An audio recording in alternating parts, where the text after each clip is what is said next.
नमस्कार दोस्तों, मैं मधु शर्मा हिंदी लेखक परिवार के YouTube मंच पर एक बार फिर से आपके साथ हूँ और आज आपके लिए लेकर आई हूँ कथा सम्राट मुंशी प्रेमचंद द्वारा रचित मानसरोवर की कहानियों के सागर में से एक और मोती, जिसका शीर्षक है नैराश्य। साथियों, प्राचीन समय से लेकर अब तक हमारे समाज में यह सोच विद्यमान है कि घर परिवार में लड़का होना बहुत जरूरी है। इसी विषय पर यह भावपूर्ण और मार्मिक कहानी लिखी गई है। तो आइए सुनते हैं कहानी नैराश्य। बहुत से आदमी अपनी स्त्री से इसलिए नाराज रहते हैं कि उसकी लड़कियां ही क्यों होती है, लड़के क्यों नहीं होते। जानते हैं इसमें स्त्री का दोष नहीं है, या है तो उतना ही जितना मेरा। फिर भी जब देखे स्त्री से रूठे रहते हैं या उसे अभागिनी कहते हैं और सदैव उसका दिल दुखाया करते हैं। निरुपमा उन्हीं अभागिनी स्त्रियों में थी और घमंडीलाल त्रिपाठी इन्हीं अत्याचारी पुरुषों में। निरुपमा के 3 बेटियां लगातार हुई थी और वह सारे घर की निगाहों से गिर गई थी। सास ससुर की अप्रसन्नता की तो उसे विशेष चिंता न थी। वे पुराने जमाने के लोग थे, जब लड़कियां गर्दन का बोझ और पूर्व जन्मों का पाप समझी जाती थी। हाँ, उसे दुख अपने पतिदेव की अप्रसन्नता का था, जो पढ़े लिखे आदमी होकर भी उसे जलीकटी सुनाते रहते थे। प्यार करना तो दूर रहा, निरुपमा से सीधे मुंह बात न करते थे।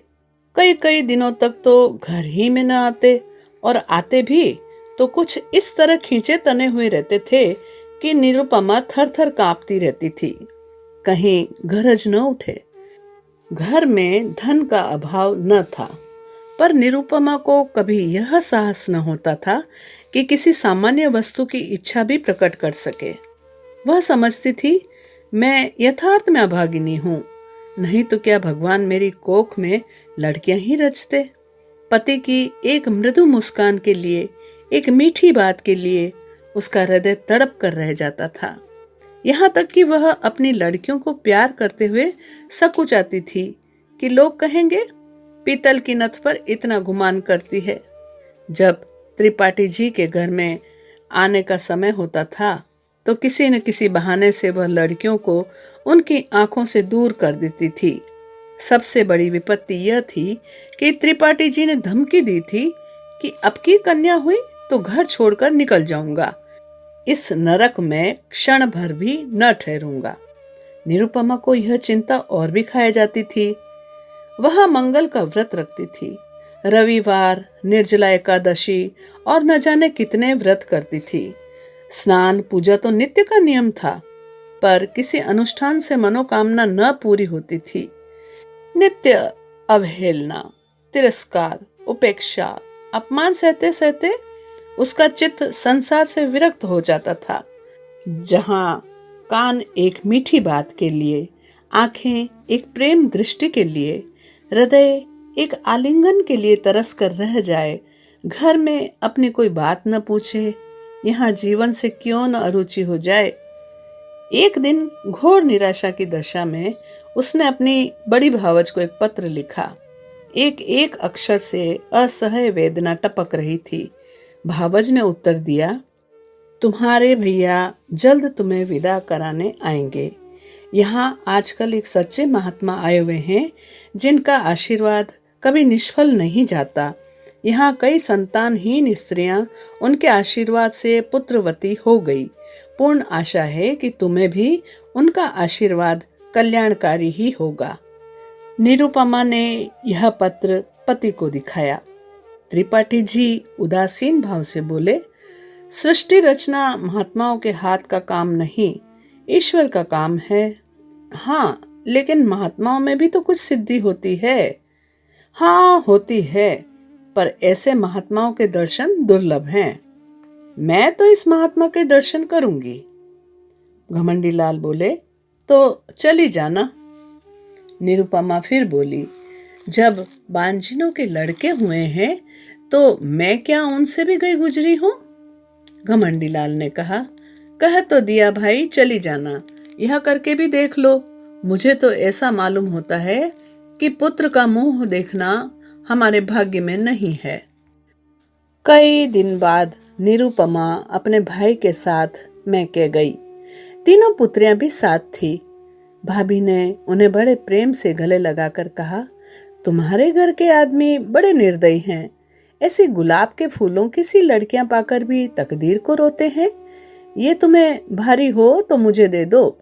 जब ननंद और भावज भोजन करके लेटी तो निरुपमा ने पूछा, वह महात्मा कहाँ रहते हैं?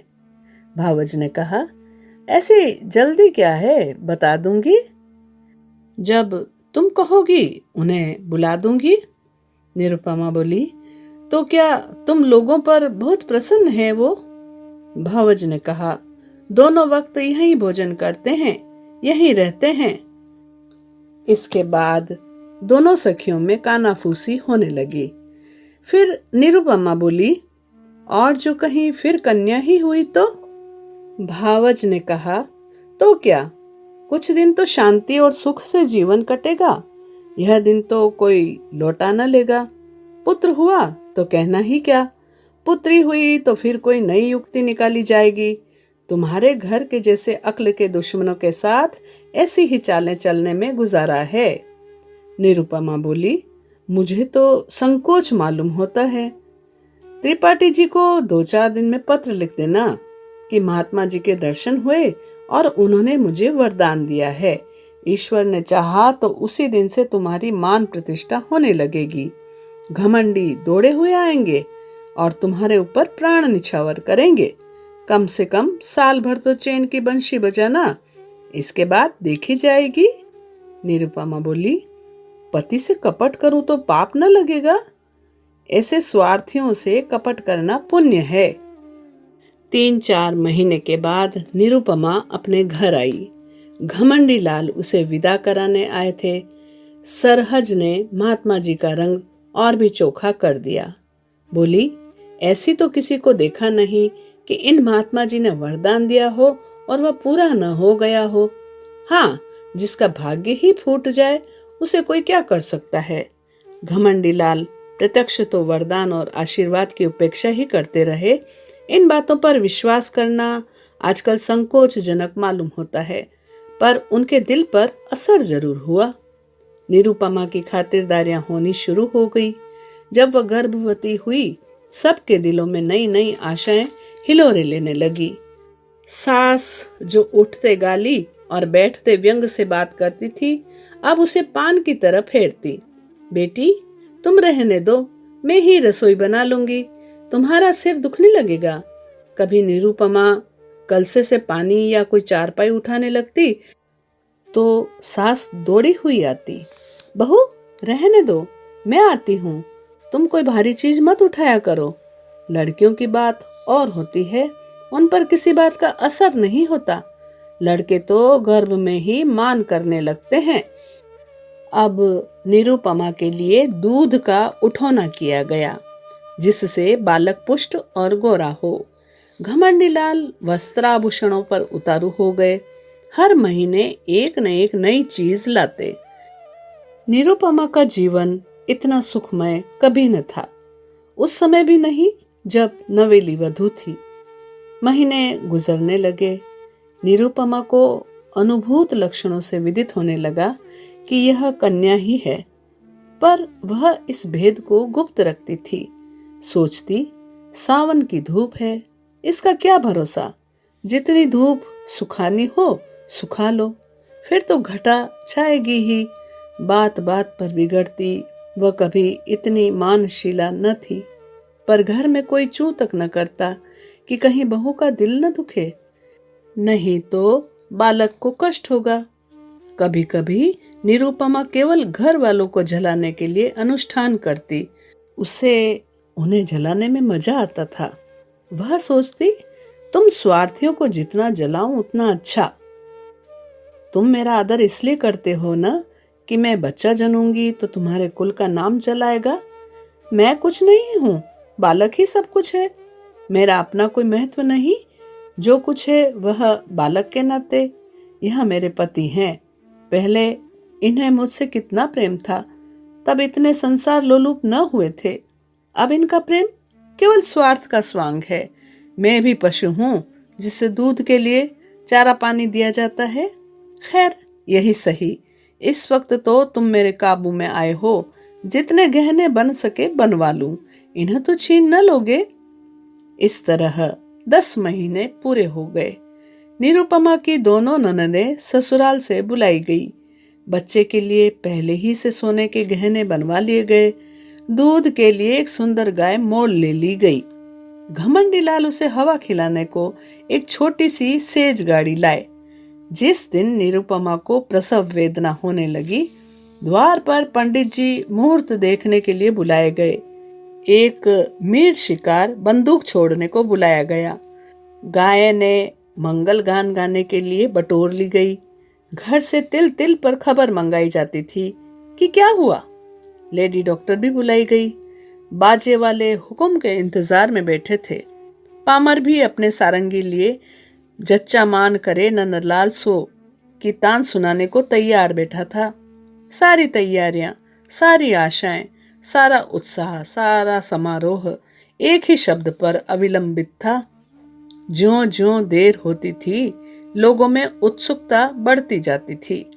घमंडी लाल अपने मनोभावों को छिपाने के लिए एक समाचार पत्र देख रहे थे, मानो उन्हें लड़का या लड़की दोनों ही बराबर हैं का भान हो। मगर उनके बूढ़े पिताजी इतने सावधान न थे। उनकी बातें खिली जाती थी। हंस हंस कर सबसे बात कर रहे थे और पैसे की एक थैली को बार बार उछालते थे। मीर शिकार ने कहा, मालिक से अब की पगड़ी दुपट्टा लूंगा। पिताजी ने खिलकर कहा, अबे कितनी पगड़ियां लेगा? इतनी बेभाव की दूंगा कि सर के बाल गंजे हो जाएंगे। पामर बोला, सरकार से अब की कुछ जीविका लूं। पिताजी खिलकर बोले, अबे कितनी खाएगा? खिला खिला कर पेट फाड़ दूंगा। सहसा महरी घर में से निकली। कुछ घबराई सी थी। वह अभी कुछ बोलने भी न पाई थी कि मीर शिकार ने बंदूक फेरा कर दी। बंदूक छूटनी थी कि रोशन चौकी की तान भी छिड़ गई। पामर भी कमर कसकर नाचने को खड़ा हो गया। महरी बोली, अरे तुम सबके सब भंग खा गए हो क्या? मीर शिकार बोला, क्या हुआ? क्या क्या हुआ? हुआ क्या? लड़की ही तो हुई है फिर। पिताजी बोले, लड़की हुई है? यह कहते कहते वह कमर थाम कर बैठ गए, मानो वज्र गिर पड़ा। घमंडी लाल कमरे से निकल आए और बोले, जाकर लेडी डॉक्टर से तो पूछ, अच्छी तरह देख ले। देखा न सुना, चल खड़ी हुई। महरी बोली, बाबूजी मैंने तो आंखों देखा है। घमंडी लाल बोले, कन्या ही है? तभी पिताजी बोले, हमारी तकदीर ही ऐसी है बेटा। जाओ रे सबके सब। तुम सभी के भाग्य में कुछ पाना न लिखा था तो कहां से पाते? भाग जाओ। सैकड़ों रुपए पर पानी फिर गया। सारी तैयारी मिट्टी में मिल गई। घमंडी लाल बोले, उस महात्मा से पूछना चाहिए। मैं आज ही डाक से जरा बच्चा की खबर लेता हूँ। पिताजी बोले, धूर्त है धूर्त। घमंडी लाल फिर बोले, मैं उनकी सारी धूर्तता निकाल दूंगा। मारे डंडों के खोपड़ी न तोड़ दूं तो कहिएगा, चांडाल कहीं का। उसके कारण मेरे सैकड़ों रुपए पर पानी फिर गया। यह सेज गाड़ी, यह गाय, यह पालना, यह सोने के गहने किसके सिर पटकूं? ऐसे ही उसने कितने ही को ठगा होगा। एक दफा बच्चा की मरम्मत हो जाती है तो वह ठीक हो जाते। पिताजी बोले, बेटा उसका दोष नहीं, यह अपने भाग्य का दोष है। घमंडी लाल ने कहा, उसने क्यों कहा? ऐसा नहीं होगा। औरतों से इस पाखंड के लिए कितने ही रुपए ऐंठे होंगे। वह सब उन्हें उगलना पड़ेगा, नहीं तो पुलिस में रपट कर दूंगा। कानून में पाखंड का भी तो दंड है। मैं पहले ही चौंका था कि हो न हो पाखंडी है, लेकिन मेरी सरहज ने धोखा दिया, नहीं तो मैं से पाजियों के पंजे में कब आने वाला था। एक ही सुअर है। पिताजी बोले, बेटा सब्र करो, ईश्वर को जो मंजूर था वह हुआ। लड़का लड़की दोनों ही ईश्वर की देन है। जहाँ 3 है वहाँ एक और सही। पिता और पुत्र में तो यह बातें होती रही। पामर, मीर शिकार आदि ने अपने अपने डंडे संभाले और अपनी राह चले। घर में मातम सा छा गया। लेडी डॉक्टर को भी विदा कर दिया गया और शोर में जच्चा और दाई के सिवा कोई न रहा। वृद्धा माता तो इतनी हताश हुई कि उसी वक्त अटवास खटवास लेकर पड़ रही। जब बच्चे की बार ही हो गई तो घमंडी लाल स्त्री के पास गए और सरोष भाव से बोले, फिर लड़की हो गई। निरुपमा बोली, क्या करूं, मेरा क्या बस। घमंडी लाल बोले, उस पापी धूर्त ने बड़ा चकमा दिया। निरुपमा बोली, अब क्या कहूं, मेरे भाग्य ही में न होगा। नहीं तो वहां कितनी ही औरतें बाबा जी को रात दिन घेरे रहती थी। वह किसी से कुछ लेते तो कहती कि धूर्त है। कसम ले लो जो मैंने कोड़ी भी उन्हें दी हो। घमंडी लाल बोले, उसने लिया न लिया, यहाँ तो दिवाला निकल गया। मालूम हो गया तकदीर में पुत्र नहीं लिखा है।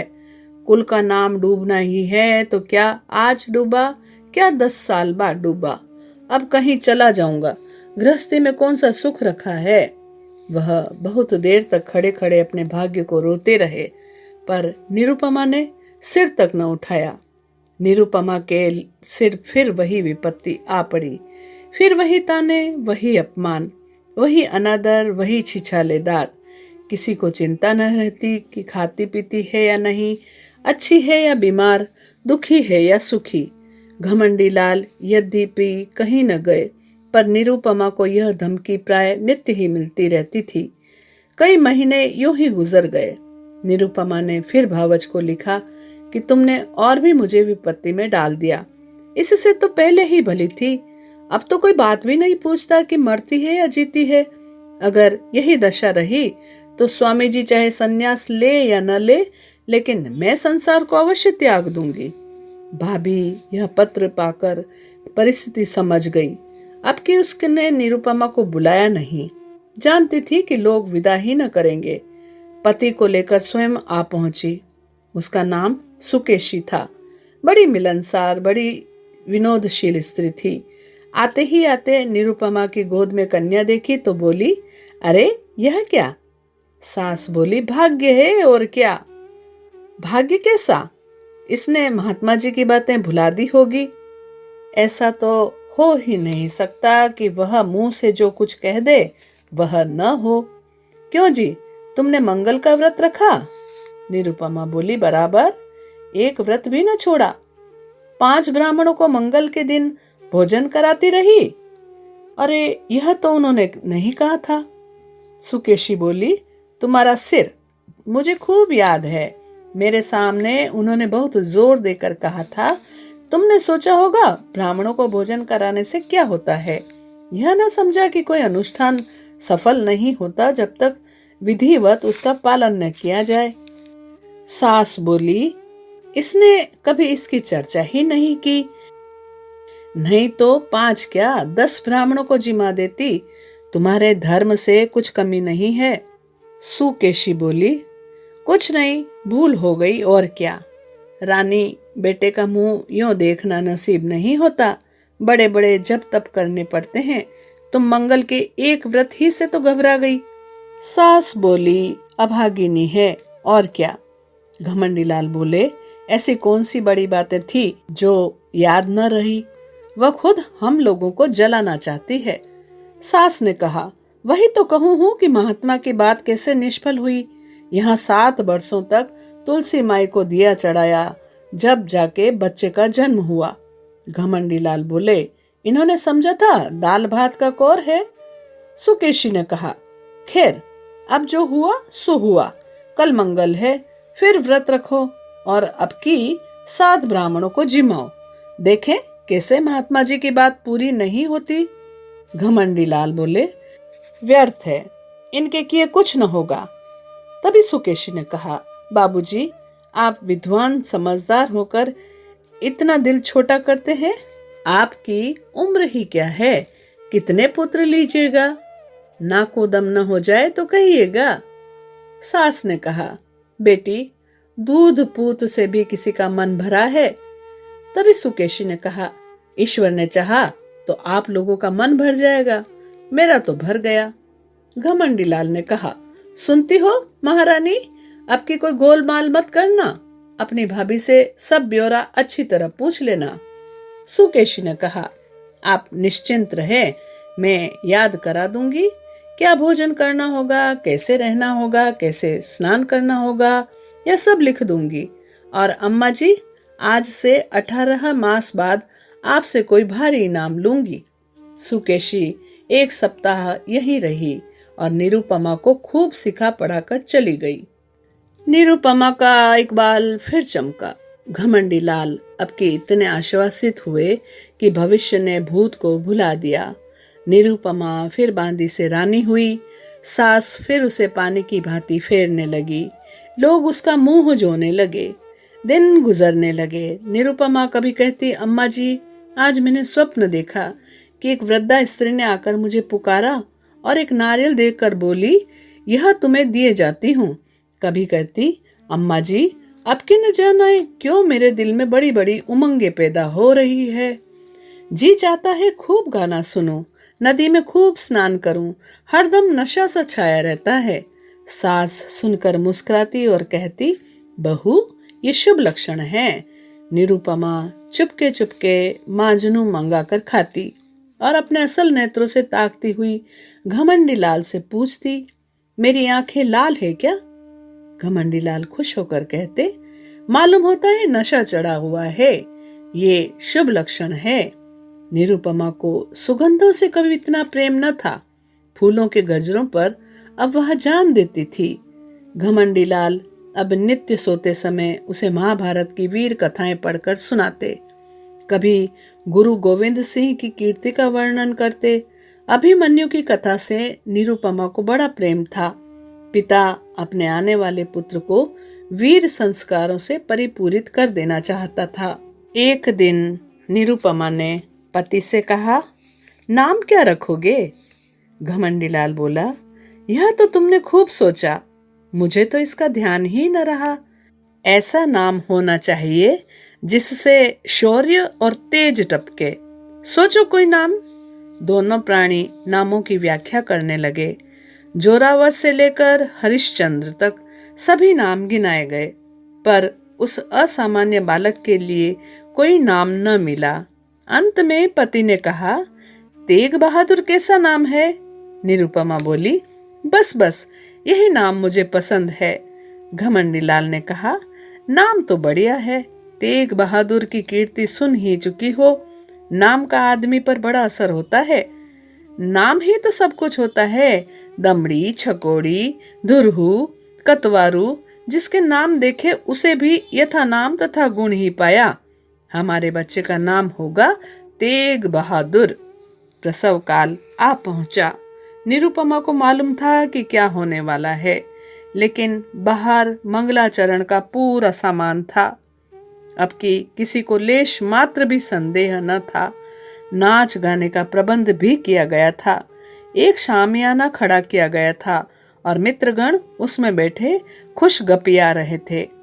हलवाई कड़ाह से पूरियां और मिठाइयां निकाल रहा था। कई बोरे अनाज के रखे हुए थे कि शुभ समाचार पाते ही भिक्षुकों को बांटे जाएं। एक क्षण का भी विलंब न था, इसलिए बोरों के मुंह खोल दिए गए थे। लेकिन निरुपमा का दिल प्रतिक्षण बैठा जाता था। अब क्या होगा? 3 साल किसी तरह कौशल से कट गए और मजे में कट गए, लेकिन अब विपत्ति सिर पर मंडरा रही है। हाय, कितनी परवशता है। निरपराध होने पर भी यह दंड। अगर भगवान की इच्छा है कि मेरे गर्भ से कोई पुत्र न जन्म ले तो मेरा क्या दोष? लेकिन कौन सुनता? मैं ही त्याज्य हूँ, मैं ही अभागिनी हूँ, मैं ही कलमुही हूँ और इसलिए न कि परवश हूँ। क्या होगा? अभी एक क्षण में सारा आनंदोत्सव शोक में डूब जाएगा। मुझ पर बौछारें पड़ने लगेगी। भीतर से बाहर तक मुझी को कोसेंगे। सास ससुर का भय नहीं, लेकिन स्वामी जी शायद फिर मेरा मुंह न देखें, शायद निराश होकर घर बार त्याग दे। चारों तरफ अमंगल ही अमंगल। मैं अपने घर की, अपनी संतान की दुर्दशा देखने के लिए क्यों जीवित हूँ? कौशल बहुत हो चुका, अब उसमें कोई आशा नहीं।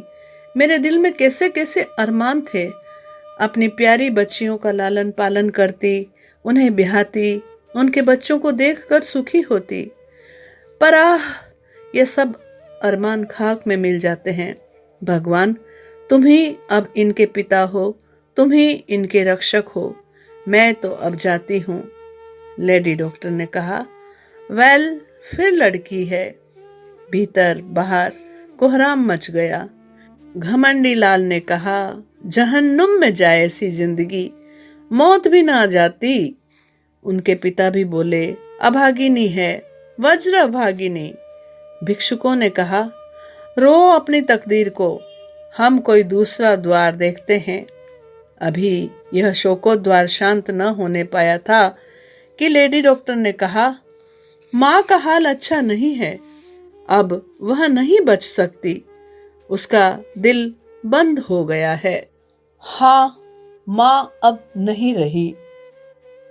साथियों, यह थी कहानी नैराश्य। आशा करती हूँ कहानी आपको पसंद आएगी। कहानी को लाइक करें, कमेंट करें और हाँ, अन्य साहित्य प्रेमियों तक कहानी को अवश्य साझा करें। चैनल को सब्सक्राइब करना न भूलें।